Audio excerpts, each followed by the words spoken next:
Hi, I'm Dana, and today is the little 10,000 subscriber celebration Q&A. So I am gonna take a minute to make it a little bit cozy and a little bit more relaxed than I usually am. My videos are very informal and unprofessional, whatever anyway, but I do tend to make sure that I actually, sit up for them, which I won't be today. So I've got two things to start us off, because number one, I'm sorry that I've pushed this Q&A so hard. I was just really scared that I was going to have to live with the embarrassment of being like, I'm going to do a Q&A, and then having two people ask me questions. And that would have been the thing that had me delete the channel. That would have been me being like, actually, this doesn't matter, no way.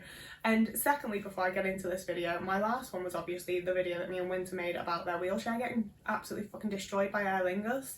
And we had to set up a GoFundMe. If you haven't watched that video, I'd love it if you did. It'll be linked over here. So we set up a GoFundMe to be able to get Winter a new chair because they really fucking need one, and that has had a completely unexpected response. We have it nearly funded. We have enough to get them the cheaper version chair that we were looking at. That might be a possibility. We still need to go through the pros and cons, but we're going to be able to get them a new chair, and it's absolutely incredible. And I recognised a bunch of the names of people that donated as people that follow me, and I thank you guys so much. We very much thought that it was going to be a case of put this up in a month or two, maybe we'll have a couple £100 to start savings, it's going to be better than nothing. So the fact that we're at a point where we're going to be able to get them a chair, it's incredible, and I can't tell you how thankful I am. We're gonna do content and thank you messages and everything, but I absolutely wasn't expecting that kind of response, and it's absolutely crazy, and I'm so grateful. So with that done, let's get into the Q&A.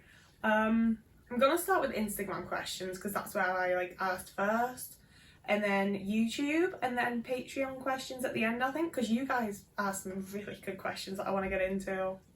So the first person to ask a question was Shenanigans over on Instagram, and I highly recommend that you follow her. I've followed her for years now, and we've chatted back and forth, and I don't want to say we're friends, but we do vaguely know each other. But they have a podcast and all sorts of cool stuff that they're doing, so I absolutely recommend you follow them. And they asked, do you still do drawings? I remember back in 2014, 2015, I commissioned you, as in me, for their YouTube, and she indeed did. It was the only commission that I got. I, at the time on Tumblr, really wanted to... I'd not long figured out that I could do little doodles on paper and then take a picture of it and put it over onto my laptop and do something or another to get the background to go away, and then I could use that to draw the next one and make it a little animation type thing. And I thought I was a genius. It was really fun. I loved it, and I thought that my new thing was going to being able to make little animated, loosely, it was 3 frames, intros and stuff for people. And was the only person that commissioned me, and shall I show you a little something? Because this is not my iPad, it's my best friend's iPad. They've just been able to lend it to me because they're an icon. And I do occasionally still do little drawings. I'm not very good, but this is one that I've been working on currently, and it's Chris Ray and Shaz in that one scene of Ashes to Ashes that is my favourite scene of television. And if I go down a little bit, I've also had a little phase where I wanted to make band logos and stickers. I wanted to do Redbubble stickers, so I did a bunch of Twin Peaks and some Doctor Who and just random bits. So I doodle, I wouldn't call myself an artist or say that I draw or anything, but I do enjoy a good little doodle. I like being creative. Hamid asked 2 questions. They asked one over Insta DM that I just happened to remember. I do have it screenshotted, but I don't have much to say because they asked if I've ever experienced tics, and I haven't.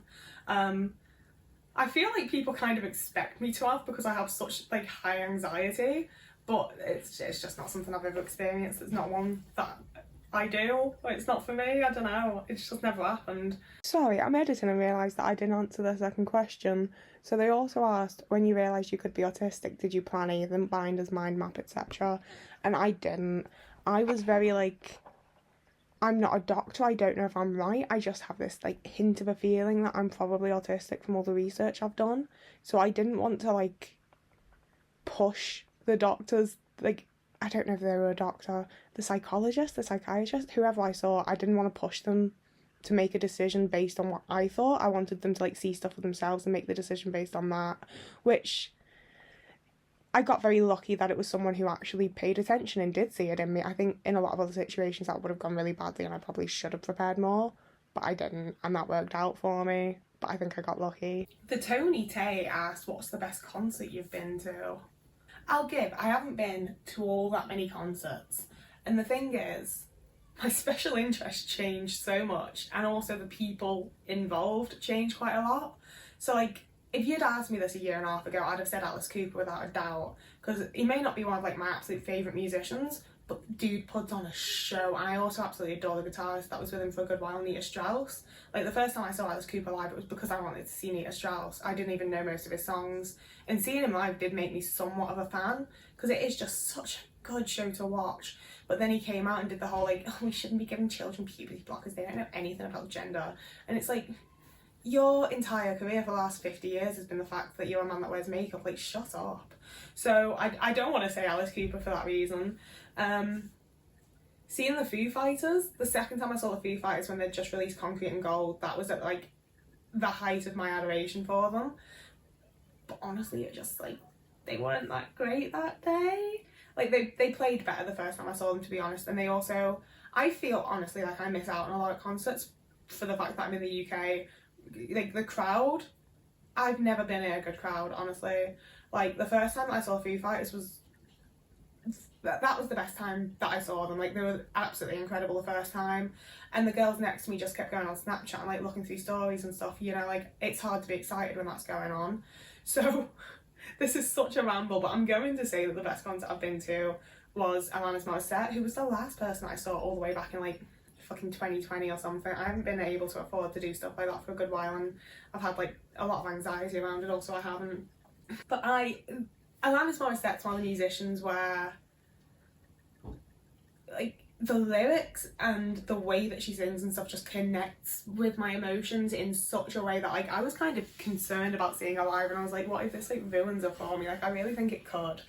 So I was a bit worried, but then I got to see her live, and it sounded, you know, when an artist, like, it doesn't sound like it does on the CD, like, they're obviously live, but they're incredible. Like, I go into most shows being like, I hope you're fucking good, because I put a lot of time and effort into liking you.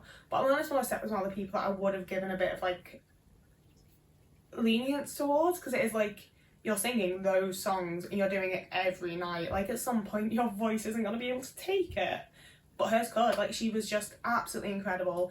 And again, like, it's one of those things where like, I would have loved it if the crowd was like all people my age singing along at the top of their lungs like I was, and it wasn't. For one, I was sat like real close to the fucking backside to get a ticket I could afford, and I was surrounded by middle-aged couples where the man had obviously been dragged there by his wife, and honestly that benefits me massively. I love old couples, they're always really nice to me. I can always have like a little laugh and joke with them. The woman's always really excited because like, she's out of my house, and the man, like, it's usually the couples where like he's there because he loves her and he's like encouraging her passions or whatever, but he also doesn't really want to be there. But they're always lovely and it's always really nice. And at the half, like at the intermission, like 2 different couples went and bought me lemonade because they were like, you seem like you need it, because I was just like crying. And it was the way that Swifties are. That's why I don't shit on like Swifties getting really emotional at Taylor Swift gigs, because like that's how I was for Alanis Morissette. Like, the people around me probably couldn't even hear her all that well. I was losing my absolute mind. It was the best. It was the best. It was also so emotional, I feel like I've honestly blocked a lot of it out of my memory. Oh wait, the next question's a bit deep. So we've got one from the Sun 9450 9450th. How can we stop disability hate crime? I'm autistic too and I experience it a lot. I'm sorry, do I look like someone that knows? No, I don't want to be a shit. I think it's the type of thing that we can, you know, try to educate people, try to make sure that people understand that the way that disabilities show often, you know, it can be perceived as we're being rude, we're being this, we're being that. Just educating people that disabilities aren't the... Let's start over. I think just wider education and more understanding on how disabilities represent themselves in people, the way that various disabilities just manifest, just having people have more understanding, more empathy, more compassion, and knowing more about it is probably the best path. And also just trying to like create communities of acceptance and tolerance where it doesn't matter if you're disabled, if you're a bit weird, if you're this, if you're that, you know? So like I do like to think that a lot of world issues and societal issues can be solved through education. I clearly need some education. You know, I think most things do come from, like, negative reactions to people do come from a place of not understanding and a place of lacking empathy and not having the knowledge and not having the education around why things are the way they are and things like that. So having more education, having people just be more aware would be really nice. And then, oh no, Yona, I don't know how, Yonsei Studio? Is that how your shop's pronounced? I'm a twat, I'm sorry, but they asked how you say cool and smart and hot and cool. Ew. And I'm not answering that. But I do want to mention them because it's a very recent friend that I made. Sorry, I want to be comfortable, okay? I go through discomfort for every video by sitting upright. I want to be comfortable for this one. But they're a new friend that I made and went to Pride with, and they have a really fucking adorable little shop. They sell a whole bunch of like stickers and keyrings and badges and just like little bits. And a bunch of them are like neurodivergent focused, as well as just being really like, cute animals and different fandoms. There's a whole bunch of stuff and they're really, really cool. So I'll link their shop down below and I would advise that you check it out. Some of y'all's usernames. So, His Angable asked, do you have any opinions on Pokemon? Love the channel, keep up the good work, thank you. I'm autistic too and Pokemon is my hyper interest. Not overly. Like, I say that, but I am about to like talk about Pokemon. So as a kid, I like briefly watched the show. I don't know if it counts as a cartoon or anime, to be honest with you. It was just on CITV. And I really quite enjoyed the girl that carried the little egg thing, Misty. I liked her quite a lot. And I really loved Team Rocket, obviously. I actually remember parts with Team Rocket, but I wasn't like super into the show or anything. And then my oldest brother got a Game Boy Advance and I was so jealous that he got to play things on it and have his own like little like portable gaming system, so I stole it. It's one of the very few things that I've ever stolen. And for like every night for probably about a week, because of the way that battery life was on those things, I played Pokemon Sapphire, I think. And then when it died, I didn't know what to do because I didn't want to get caught, so I hid it at the bottom of the garden. And we found it like 4 years later and we were like, oh my god, how did it end up down here? And it still worked, it was crazy. But yeah, I've also played like when Diamond and something came out, there was like, because they often come out in like pairs, don't they? And there was like Diamonds and something. I think it was the Diamond one that I had. And like, I've played bits. Like, I've never finished a Pokemon game. I don't understand how anyone has. There always comes a point where I can't really level up my Pokemon anymore. And there'll be like a trainer or a gym or something that I cannot beat. And I just give up and I don't play it again after that. And then like years later there'll be like a new release of something, I'll give it another go and the same thing happens. It's one of those things, like with a lot of things, where I'm like, I completely see why it would be really interesting and fun and cool to engage in, but then when I try and engage in it, it's just not really fun and cool. I'm just annoyed and I'm like, what the fuck, why isn't this working for me? And then Cheers1611 asked, as an autistic person who, like many others, suffered emotional neglect as a child, how do you process this? I ask because I have a lot of flashbacks, trust issues and anxiety because of it, and figuring out that it wasn't my fault still doesn't really help where I am now. Thanks. This is like the opposite of the other one, because as someone who has experienced it, I'm like, I don't know, I've got loads of anxiety and trust issues. I think that when it comes to a lot of like healing from my childhood and that kind of thing, I find it difficult to like really decipher what it is I've done to heal any of it, and there's definitely a lot of parts that like I have not healed at all and haven't even begun looking at, but with the parts that I have managed to like start working on and start healing and start, you know, dealing with in general and figuring out, so much of it's just being nicer to myself, you know. And it's kind of hard to like explain where that's done, but it's just things like, so much of my internal monologue was my mother, for one, for like the vast majority of my life. And even when it wasn't, it was the stuff that I learned from her, you know, like so much of the things that I thought people are supposed to do and ways people are supposed to be and whatever else, the things that I learned from my parents. And I don't know if that's the same for everyone else, but I sort of assume that it is, because, you know, for our most formative years of our life, it's our parents, for a lot of us, that we're looking to and seeing what they do and everything. So I think a lot of my like processing of it all and being able to like deal with it more as an adult has been very counteracting those thought patterns and counteracting the things that I learned during like my very, very early years, and trying really hard to just be kind to myself in the way that my parents weren't, and to pay attention to myself in the way that my parents didn't, and to not allow the same neglect to happen to me as an adult, you know?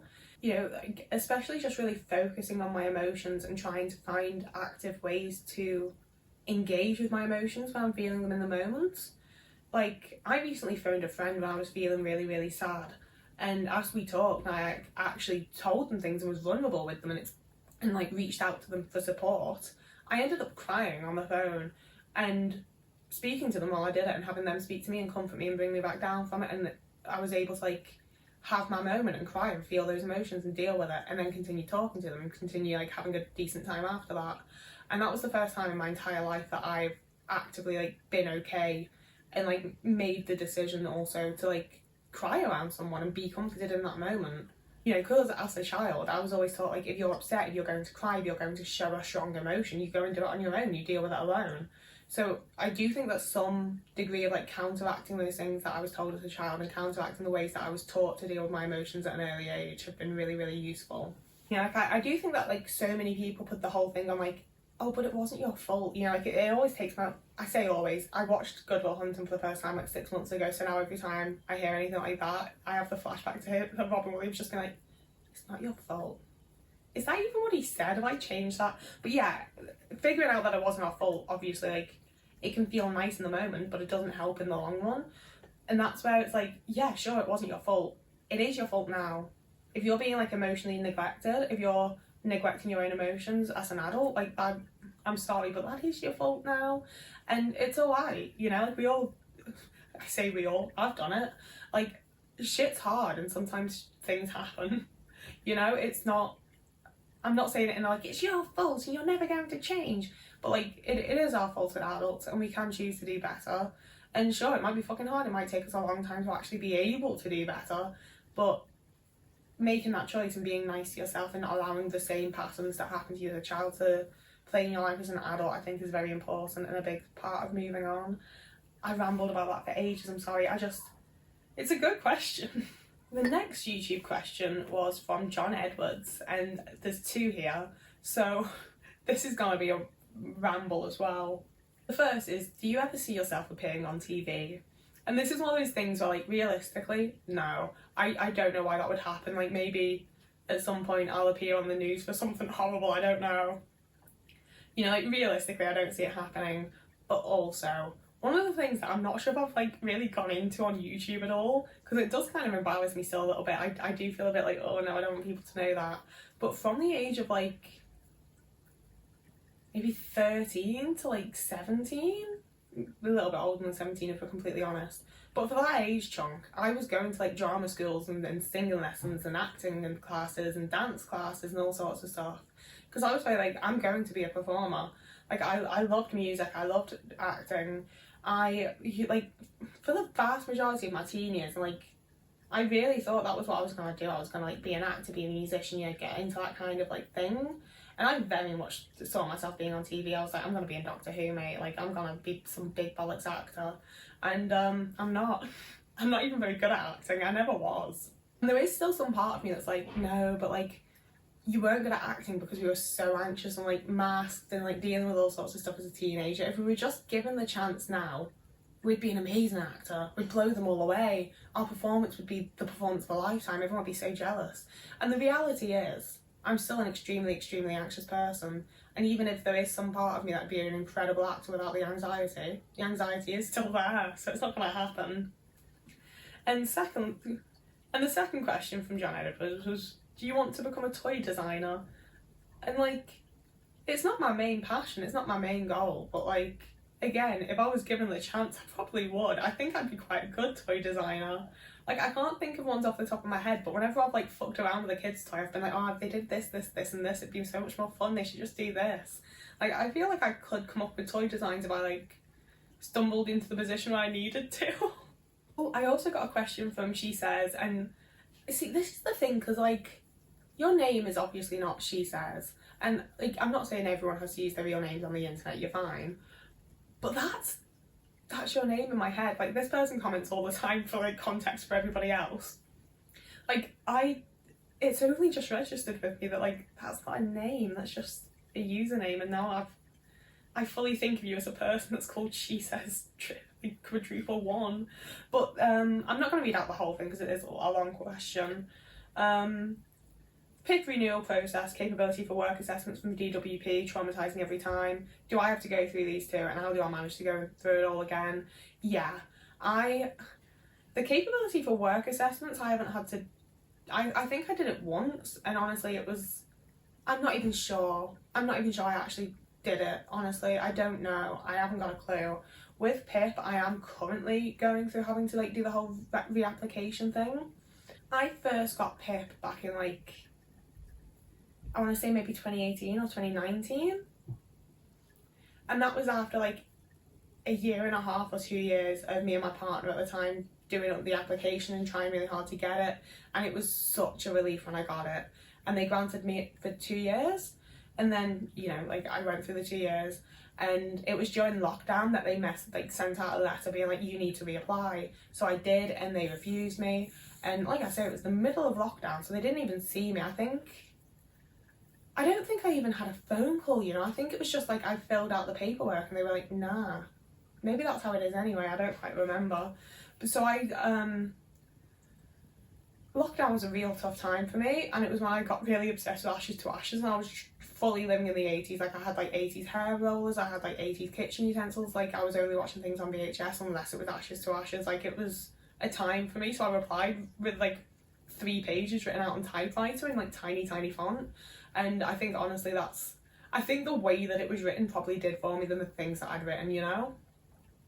Because like it was, even putting it in the envelope, I was like, this looks insane, like this looks like something from a fucking like serial killer, like this looks crazy. But I went with it, and they granted it me again for 2 years. It's one of those where like they message you, they don't message you. I've never gotten like direct actual communication that I can reply to from them. It's always a letter. And once you start the reapplication process, they continue paying you. So even though it's for 2 years, I've been getting it for like way longer than the 2 years now, because they're taking so long to sort the actual like reapplication process for me.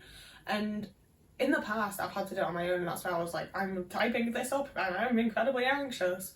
You know, like it's stuff where like looking back on it, I'm like, that looks crazy, and like I'm doing it for attention and whatever. But at the time, it was like, that was all I could think of to fucking do, because I was shaking so much I couldn't write, and I don't own a printer, so like using my typewriter was the most logical thing to me.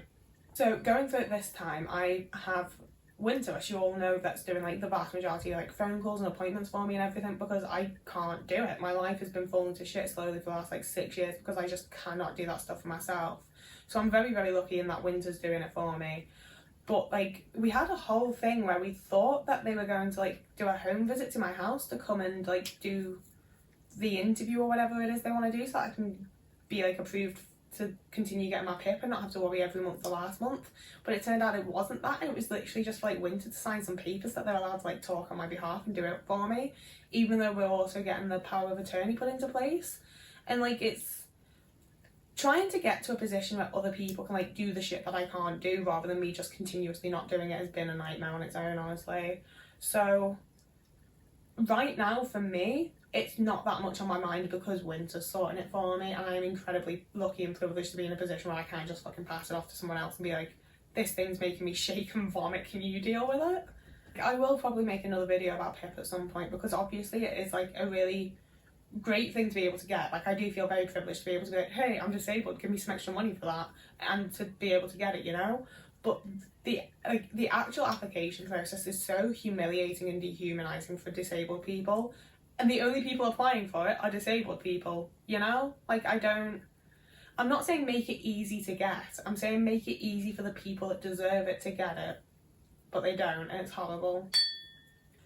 It is the kind of thing that I've said in a lot of videos, I just dissociate through it. I don't connect, I don't really realise what's going on or what I'm doing, I don't process anything, I just do what needs to be done, and then when it's finished, I have a meltdown and try to relax, and then get really stressed about the fact that I can't relax and have another meltdown, and then watch Doctor Who.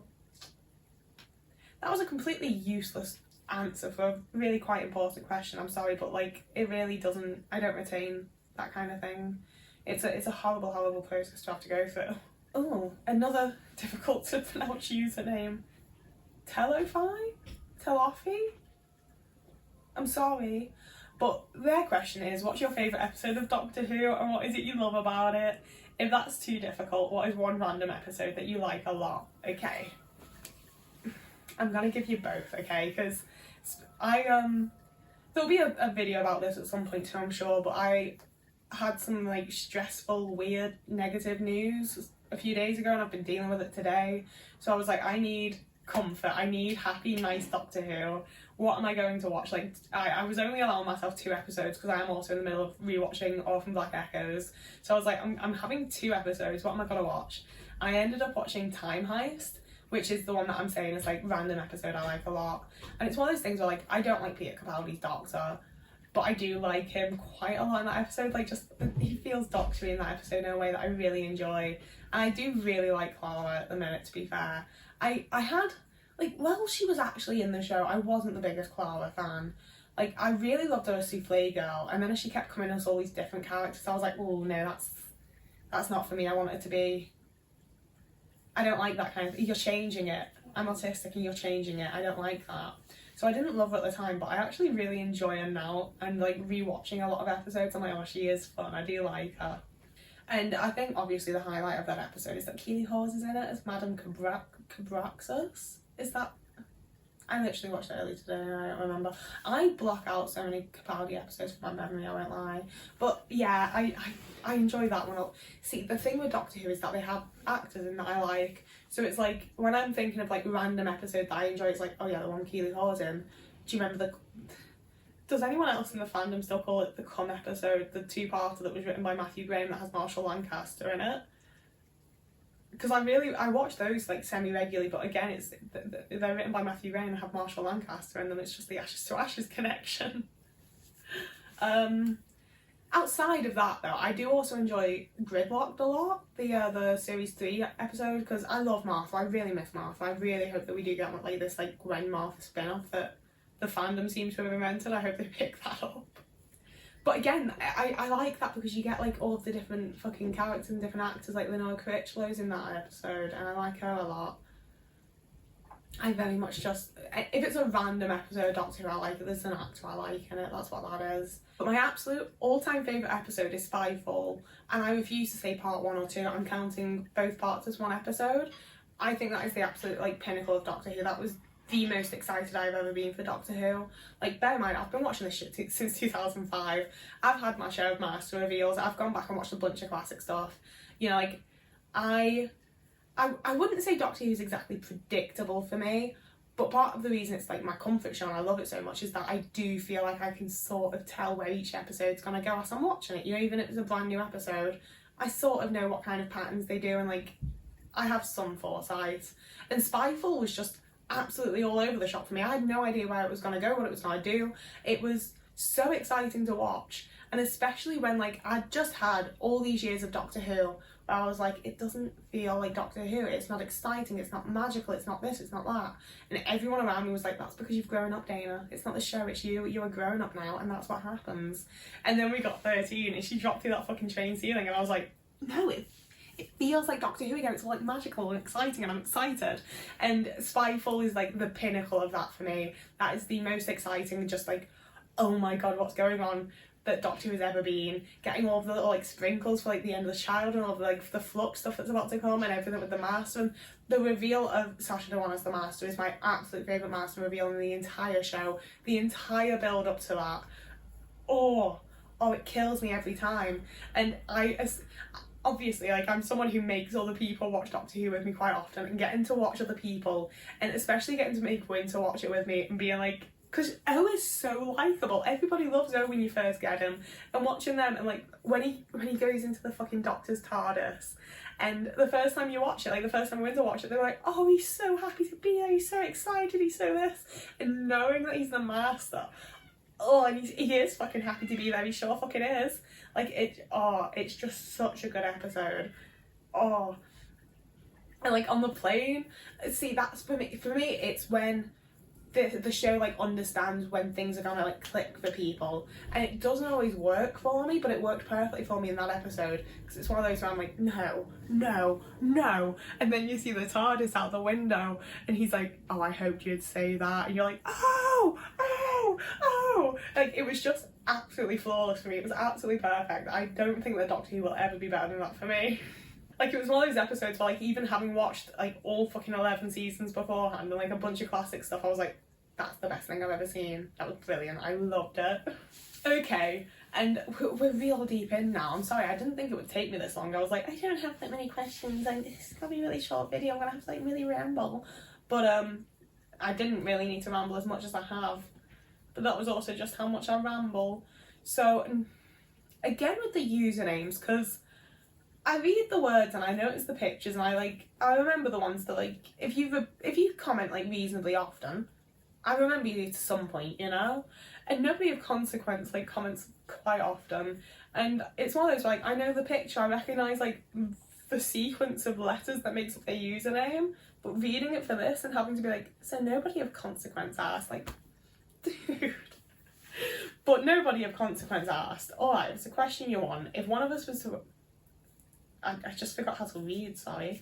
If one of us were to happen across you in the wilds of the offline world, would you rather if we were to interact with you, or would you prefer not to be harassed by strangers, well-intentioned fans or otherwise? Weirds me out that the term fans... Like, it doesn't weird me out that they've used the term fans, because, like, I know that's how we talk about, like, people that watch content creators, but, like, it's just little old me, like, it's... it's weird. But this... I've thought about this, like, quite often since I got them comment, like, 2 days ago, because it's one of those things where I don't really fully know, honestly. Because, like, as an autistic person, when I leave the house, I've got my headphones on, I've got my fucking destination, I'm going to that place.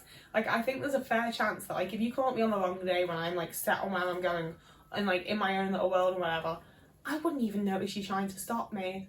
Like, you could stand right in front of me and I'd just be like, oh, sorry, and walk around you, you know? Like, I am genuinely quite, like, not scared per se, but, like, anxious that someone's gonna try to, like, talk to me, and I'll just fucking blank them. And it won't be that I've, like, noticed them trying to talk to me and blank them. I just won't fucking notice. And I am worried about that. And, like, as an autistic person, even if I did notice you, me, like, pulling off my headphones and being like, hi, what do you want? It's gonna be awkward. Like, it's going to be awkward. That's what you need to understand. Like, I don't know how many of you, like, even live in the about half my audience is in the UK. I do know that, it's in my analytics. I don't know how many of you are, like, UK based in the way of having any chance of bumping into me. But I need you to know it'll be awkward. I'm not against it. See, it's the thing of, like, as much as I'm like, it's gonna be awkward, I'm gonna be really anxious, and I'm not gonna know what to say, you probably won't know what to say, and it's like, the person that you're like, oh, I watch you, I know you from this thing, like, I've done that to people, and they're the ones that need to guide the conversation. I can't guide the conversation, I don't know what I'm doing. But also, like I say, like, as someone who did drama and stuff for a really long time, for like years and years, thinking like, one day I'm going to be famous, you know, as someone who creates content, oh, I'm real low down in the frame, one sec.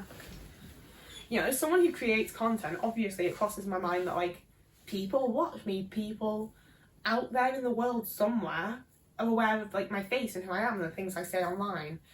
And that means that they could stop me. And I won't lie to you, like, it would be a massive ego boost. Like, imagine having, like, enough reach or whatever that people just, like, in the area around me happen to know who I am.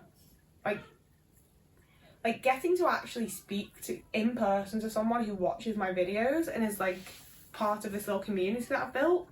See, like, that'd be sick, you know? Like, oh, it's the back and forth of, like, yeah, it'd be really cool. You know, as much as, like, like, this is a video celebrating the fact that I've hit 10,000 subscribers. It's obviously something that I do care about, and like, I've thought about it quite extensively in the last few days, because I'm like, 10,000 people wouldn't fit in my house, you know?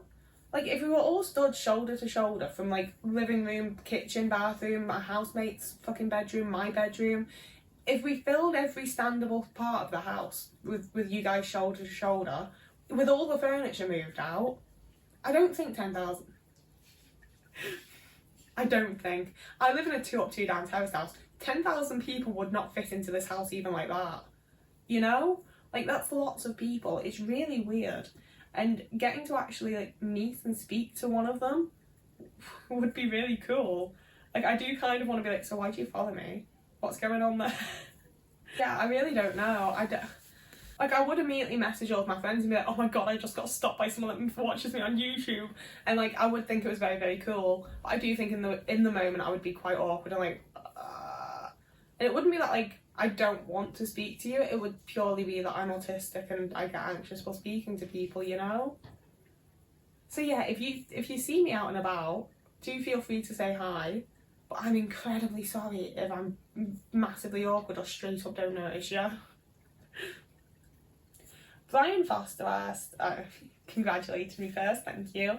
Do you watch other YouTube channels about autism or your special interests? See, I find it difficult to watch other channels about my special interests because I need people that, like, completely have my opinions. The moment someone's like, I didn't like this episode of Doctor Who and it's one that I like, I don't want to follow them anymore. Like, it's fine, you can have your opinion, but I don't want to watch it, you know? I literally want to watch people say exactly what I would say about the episode, and that just doesn't happen.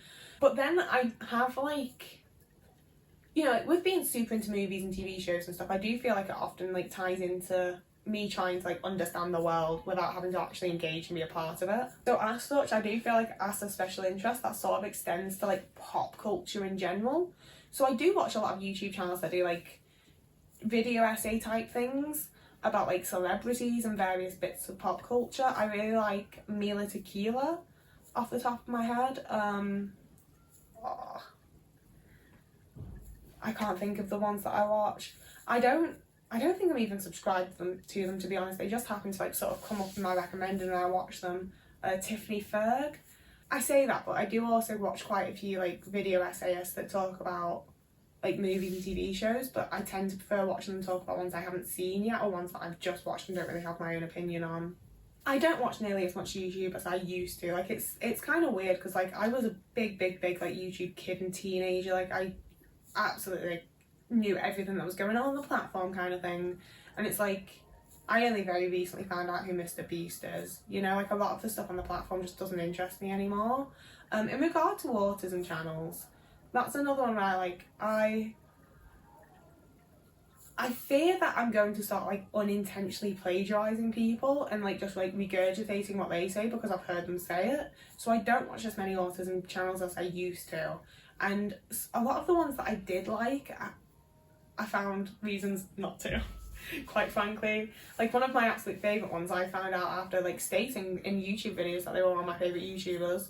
I found out they were, like, really homophobic, and, like, especially when it came to girls, they were very, like, we're all attracted to girls, just don't date them. And I was like, oh. So, like, that's the thing, isn't it? Like, you get into a content creator these days and, like, 3 weeks later you find out they're actually a terrible person. And it makes me feel bad. I don't enjoy it. Like, it makes me sad. I don't want to go through it anymore. But having said that, I do really like the channel Adult with Autism. He's, like, just some northern fella that's very, like, blunt and, you know, he very much says what he thinks and how he feels without being an asshole about it, because it's just what he thinks and how he feels. And I do also really like Claire over at Woodshed Theory. I know Chloe Hayden doesn't make many YouTube videos anymore, but I liked her YouTube videos when she did. I like, Ponderful, I like a lot. There's that new online, like, blog, like, oniony type of site that's been set up by Sarah Gibbs and Elsa Williams. I think that's their names. I'll link some of this stuff down below. I do like it all. It's, yeah. Like, the big reason that I started this channel, as I've said many times, is that I just wasn't really finding other autistic creators that I related to and that I felt like were living similar experiences to me or experiencing autism in a similar way to me. And, you know, I did find some people like Claire from Woodshed Theory and Paige Dale and various others where I was like, you get it. Like, you get it. It's not quite what I'm looking for, but you get it. And, you know, like, that is really important. I really like that, and they did validate me a lot. But I don't want to be all like, I'm so special and unique, but I do just find it really difficult to find channels that I really feel like I relate to. or like content creators that I feel like I really relate to. But I do also feel like it can be very difficult when it's a case of like you're just making videos about autism, and that's cool, that's great. I love the educational standing, and like, you know, everyone's choice is their own, do what you want. But all of us have so much more to our personalities, you know? And I don't mean that in like, I know that there's always the people that are like, oh god, you've made autism your whole personality. It's like, I talk about 20 minutes online 3 times a week, like chill out. Like, I'm very aware that just because that's their online personality and that's the thing they talk about online doesn't mean that's all they talk about. But it's all we see from them. And I just, where's the rest of it? Are you creative? What kind of fashion do you like? What kind of shows do you watch? Like, you know, that's where I try to keep like some videos with like fun life, personality, interest type things. And I haven't personally found another channel that I relate to that does that, and I would love it if more did. I think that's why I really like Chloe Hayden, to be fair, because like her YouTube, from what I remember, was very like, I know she does still make videos, they're just not super regular anymore because she's, you know, a massive Netflix star and everything. But I remember her videos being like very autism focused, and then when you go to all the social media platforms, she's just full of personality, and that's what you get to see, and that's what I really liked. And I feel like a lot of the channels that I found are just very autism focused, and it's great that they're making that choice, there's nothing wrong with it, but it's not really for me, you know? Okay, we're on the last part now. Again, I'm like, it's Mitch D. I don't know why I said it like that. It felt like some sort of like rapper name for a moment, but it really isn't. Mitch D. There's a part of me that's like, what if it's Mike? But like, it's spelled M-I-C-H. Why would it be Mike? I'm sorry, you're one of my like best supporters. You're the person that like comments on everything. And oh, I'm sorry, Mitch D. I'm gonna start with your light-hearted questions. No, I'm gonna start with his big question. I'm going to start with their big question and then do the light-hearted ones as like a nice round out to the video. This is quite a lengthy comment, but I think it's like a really good question, so I'm going to read the whole thing. A big reason I enjoy your videos so much is because they're honest conversations based on personal experiences, etc., rather than optimising what will do best in the algorithm and all. Thank you, I'm glad someone noticed. It's honestly pretty hard coming up with a question to ask because there's so many things you've already discussed on the channel. I guess one thing that's on my mind that may or may not turn into a coherent question as I type. I think you've mentioned a few times you don't want to encourage or foster parasocial relationships or something along those lines. I do think it can be a bit inevitable. I've watched a lot of interviews with my favourite artists and ended up with the vague wanting to be her friend based on that. Similarly, it's likely no surprise that a bunch of people feel like they know you pretty well from watching your videos, and it's by the very nature of it one-sided. I've no idea how to write this without seeming creepy, but I'm just trying to express that I've come to care when good or bad things happen to you. I guess to put it as a question, when you've gone deep into something... I was doing so well at reading then. When you've gone deep into looking someone up or watching an interview, so forth, as a special interest, how do you process the one-sided relationship aspect of it? Is it something you struggle with? Is it something you balance out with real life, IRL friendships? God, reading acronyms is also, I never know if I should just say the acronym or the full phrase. But yeah, also like, I really don't think this comes across as creepy at all. I think that it's the type of thing that I personally think is quite important to discuss, because I made a video a while ago, I'll link it here, if I remember, I'm sorry if I don't, about being taken advantage of a lot as an autistic person. And one of the big examples, I suppose, that I used in that was that I made a video right when I first made this channel, looking for friends, and I spoke to some of the people that commented on that, and one person in particular I ended up forming like, I thought, quite a close friendship with, and it all went to shit, and he was very manipulative, and it was a very horrible situation that I found myself in from doing so. And it's the thing of that, you know, like that massively gave me some fucking trust issues. I had been so naive, to be fair. I did need to learn, but I do think that it gave me a push in like the complete opposite direction, because it's a case of like, I get so anxious speaking to anybody that watches my videos, anyone that comments, anyone that like is on my Patreon, any of that. And I know that most of you are probably lovely, you know, I'm sure that most of you like have no ill intention, aren't manipulative people, aren't assholes, you know, like especially when it's like some of you have been commenting regularly for like the last like 2 years, you know, I'm sure you're lovely. But that experience was like so fucking horrible for me that I don't feel like I can trust anyone that knows me on like an internet level on a personal level, if that makes sense. Like, I've compartmentalized it so much that like, see, it's weird to say about like compartmentalizing it as well, because I don't feel like I put a persona on for videos. You know, like I might speak a bit louder, I have to, you know, like the way that I speak and the fact that it is like literally a monologue is obviously different than speaking to me in conversation. But I don't feel like my like general personality and the way that I am and everything changes whatsoever. You know, like I know that like other YouTubers have full on put on voices and like, you know, it's a performance based fucking thing. You can choose how you want to perform, and I don't want to perform as anything but myself. But that specific experience made me feel very like,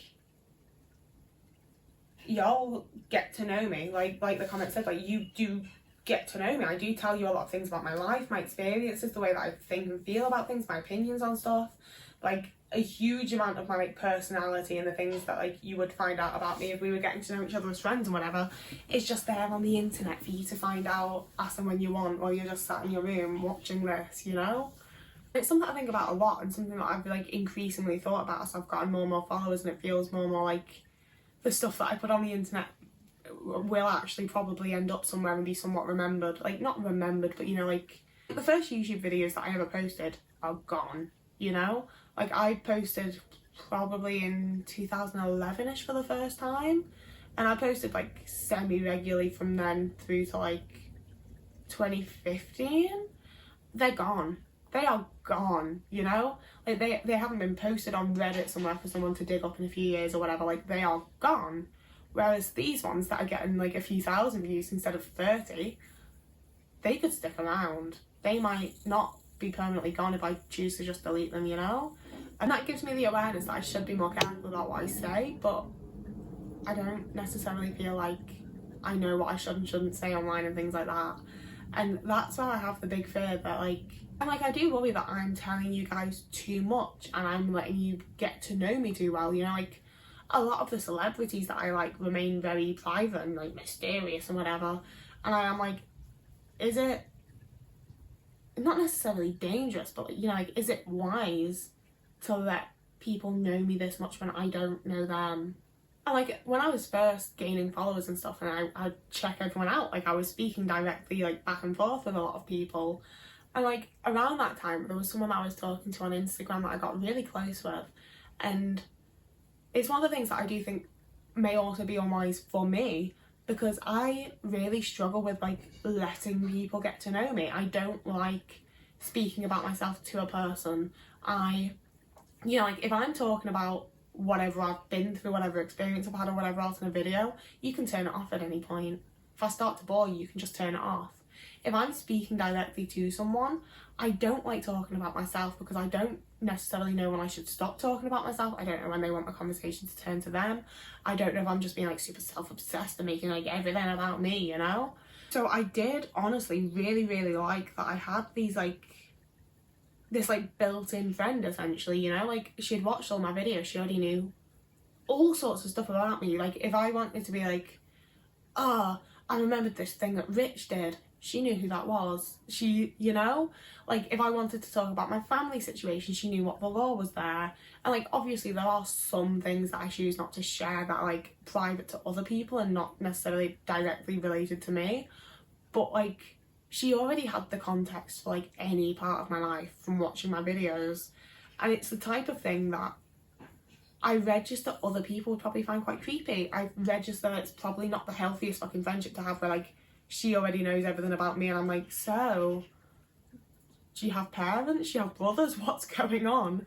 Like, I'm aware that that's not really healthy, but I also like, I don't like letting people get to know me on like a personal level. So having them be able to just like go and do their homework and then come in as a built-in friend feels ideal to me, but I'm also aware that's not healthy. So that's some thoughts on like the main parasocial bit of that, because I know you asked like actual questions that I've moved away from by going into all of that. So for me on like a personal level, I struggle with it, I really do.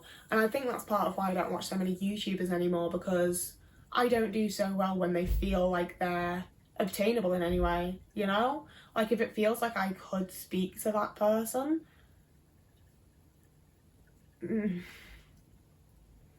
see, this is the thing, I don't want to come across as a creep myself, but that's the thing, is like, I have so much anxiety that I'm not a creep, but if I didn't, I feel like I could be. Because like, so to get real specific, I've watched Becky Zero since like 2010, 2011ish, and recently I commented on one of her TikToks, and that was the first time we've ever interacted, and I felt like such a fucking weirdo, because it's like, I've known who this person is for over 10 years. Like, I followed them all through my teen years. I followed them, like, you know, not like, I didn't follow them closely, but I watched every video they posted. I cared about them, like, I wanted them to do well, blah, blah, blah. And I think I specifically went for them because they're someone that I actually massively relate to. And they've only, I think it was maybe like a year ago they found out they're autistic. And that was insane to me, because like, I've watched this person for over a decade, being like, I like this, I get this person, and turns out we're both autistic and did not know that when I first started watching them. But like, that was the first time I've ever interacted with them, and I think it's so largely because they made videos very similarly to how I do, and they haven't in a little while, which I am kind of sad about. But like, I didn't feel like I had to reach out to them in any way, because they told me everything, you know? They would sit in their videos and like, sometimes they'd cry, you know, like, they really went through stuff and went through it on camera with the audience, and like, a bunch of their stuff's been deleted, but at the time I was there for it, you know? So I didn't feel like I needed anything more from them, because they already shared so much.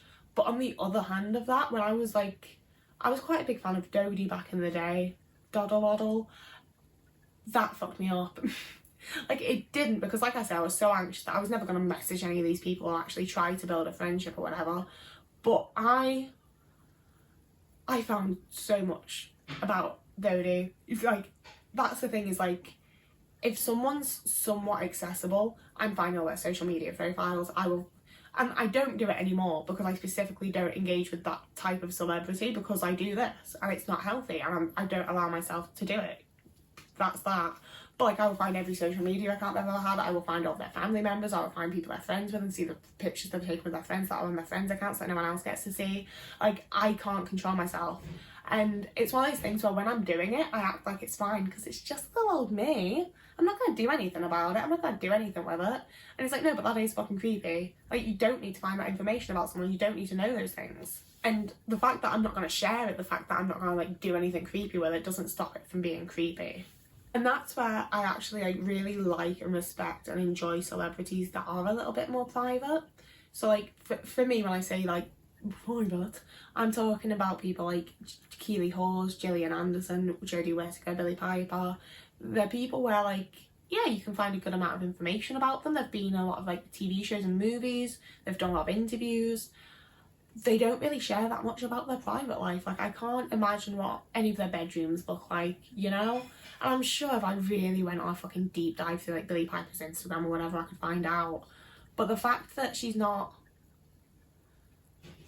you know, it feels like there's a boundary. It feels like there's a boundary there that I can tell, because she's not giving me all this information, so I'm assuming that she doesn't want to.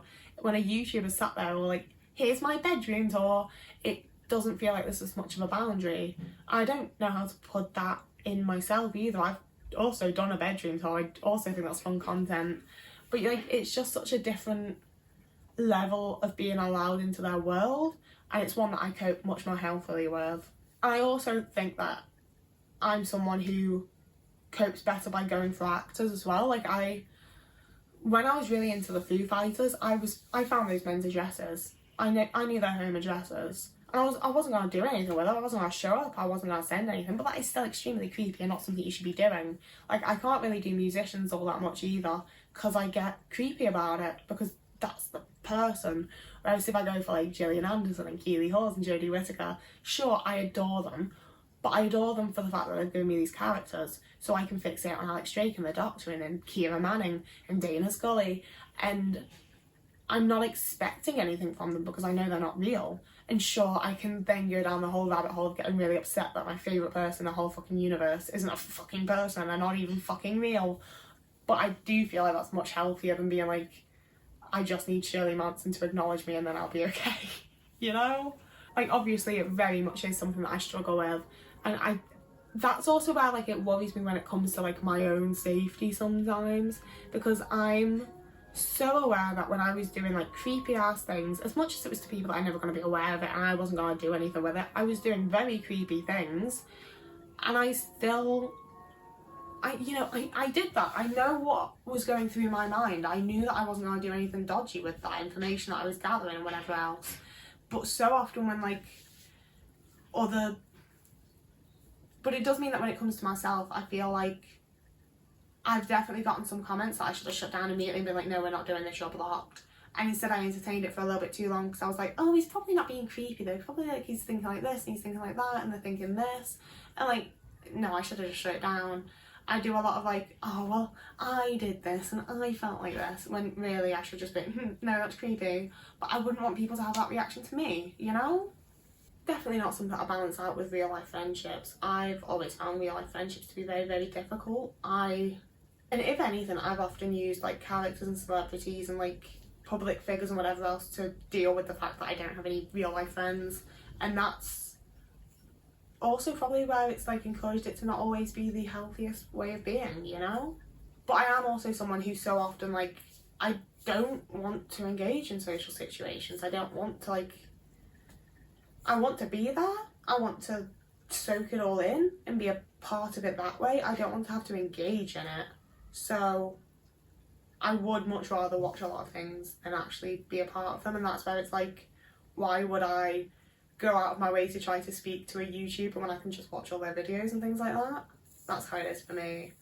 But I do think that to some degree I'm so concerned about like forming parasocial relationships or like creating anything unhealthy on this little like bit of the internet that I've got that's really nice, that I don't engage with you guys as much as I would like to, as much as I maybe actually should. I don't know, like I would like to have more like direct back and forth communication and stuff, but I also like don't feel like I'd be able to maintain that all that healthily. And I've also, just in the time that I've already spent on YouTube, I've had the times that I've like replied to someone and had like a nice little back and forth, and then they think it's like a whole friendship now, and I'm like, no, you commented and I wanted a little bit back and forth in the moment. I don't want to have to like maintain this relationship, you know? But it feels mean not to. And that's a big thing I struggle with, is like just feeling mean and feeling like I'm not being like as nice to people as they deserve, even though it's, you know, taking up my time or taking up like my mental energy and whatever else. I don't know. Just like truly everything that goes into like socializing and communicating and everything, every time I like think I'm settled on something, I'm like, but from the other side there's these 3 points, and from the other side of that there's 3 of these points. Like I don't know. And that's why I also like so often feel shitty on my Patreons, because I don't really like the whole point of Patreon is that it's like a place to be closer with the people that watch you and things like that. And you know, I've received lovely comments and lovely messages and stuff that I've just fucking ignored. And like, you guys get it. Like, the vast majority of you guys, I feel like, do understand like the way that I am, you know, like that's why you're here, is because you're similar in some way. So loads of you say like, oh, you don't need to reply, and I'm like, it's so lovely of you to say that, and it does take a lot of guilt off me. I do really appreciate it, but also like, it would be nice to reply and feel like I actually am a part of this community, you know, like, because sometimes it does feel like, as much as I'm the one that's like making the video where like the community's happening below, it feels a bit like I'm holding up a topic card and everyone else is getting to like be a part of this big group, and I'm just the one with the topic card, you know? Like, I would like to actually engage and speak with you guys a bit more and stuff, and Patreon would definitely be the best place to do that, because there is less of you, and just, like, like I say, a lot of you have already commented or sent me messages or whatever, so I already have some degree of like, I know you to a point, you know? I don't know. I think it's one of those things that I'm just gonna have to like navigate and try and learn and figure out, and if I make mistakes, try and just trust that people will be forgiving of it, and that they'll understand it's a mistake or an accident or just didn't go the way that I planned or whatever. Yeah. Tell you what though, if you've made it this far into the video and you're still watching, like, that was the last question. We are done speaking now. This is gonna be the longest video on my channel, I think. I don't know if this is, I don't know if I've taken this the wrong way from my own fucking words of context or whatever, but I'd love it if you like left me some little facts about you. Like, I don't know. No, it wasn't the last question. I had a little light one also from Mitch D. How old is Otis? Otis is 4. He was born during the first lockdown that we had. I'm going to tell you the full story. I know you didn't ask. But I had Ali and Jodie, my cats, already. And then we took in a stray cat that I named Bobble because she played with Bobbles all the time. She was dead cute. And we'd taken her in the January and we were like, she's so baby. She was the first cat I'd ever had that was that like black and brown, like stripy. Is it a tabby cat? I always think of tabby cats as being orange. But I took to her and we'd taken her to the vets to see if she had a chip or anything. We'd put like a paper collar on her asking her owners to call us. No one ever got in touch. She wasn't chipped, so I took her in as my cat, and then lockdown hit, and then I was like, yo, this cat's getting fat. Like, I don't want to body shame her, but like, we're feeding the same amount of food as the other cats, and she's getting really fucking hefty. You know, like, this cat's getting fat. And then she went in a cupboard and started giving birth, and I was like, oh shit. And that's how we got Otis and Mingo. It's weird to think back on now, because we were gonna just get rid of the kittens immediately. And it ended up going the other way around, and now Otis is the only cat that I have. He's just the perfect cat, like genuinely. When he was first born, like within 3 days of being born, he got really sick. He had like a fucking like pneumonia, cold, flu type thing. So I was having to like nurse him through the night and feed him every 2 hours and everything. And like, he's my baby, you know? Like, he's well and truly my baby. Exhausted the list of the nicknames he's got. So there's Oatman, obviously. Oatboat, Stinky Man, Big Man, Little Man. Called him POTUS for a while, like POTUS, but Otis. Call him oh shit sometimes. It's whatever comes out of my mouth at the given moment, to be honest with you. He was Stinky Boy for the longest time. I call him Stinky Boy quite a lot. But then people are like, oh, does he smell? And I'm like, no, his personality is the thing that's stinky, not his physical being. Oat milk. Mellow light milk latte, totally. Like it truly just like whatever like sounds like I can shove the name Otis into it. I am. Cake. I like oat cake a lot because I was born in Stoke. We eat loads of oat cakes in Stoke, so I feel like it's like a homage to my beginnings to call him oat cake. Where is he? He hasn't been here for the whole video. Oh, he seems very comfy, I'm afraid. He's under the bed. Oaty Bomb, Oat Bar, Oat Shake Delight, Otis Redding, Opiss. I do Opiss quite a lot, to be honest with you. Yeah, that's that. That's the end of the video. That was the last question. Those are all the nicknames I can think of. Like I said at the start, if you remember that, I know it was days ago, we do have the GoFundMe up for Winter's Chair still, and it is really close to being funded, but I'm gonna pop that below just so to see if we can like get that last little way.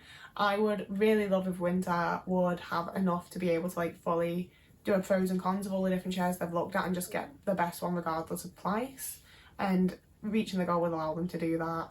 So that would be fabulous. So that's what I'm gonna link below. I'm not gonna bother with like all of my social media and various other places. It's just gonna be the GoFundMe and the other like random places that I said that I would link. Videos, Iona's shop, all that kind of stuff. It'll all be linked down below like I said it would be. And that's the end of the video. So whoever you are, wherever you are, I hope you're having a lovely morning, evening, day, afternoon, week, month, year, and I will see you again in a couple of days.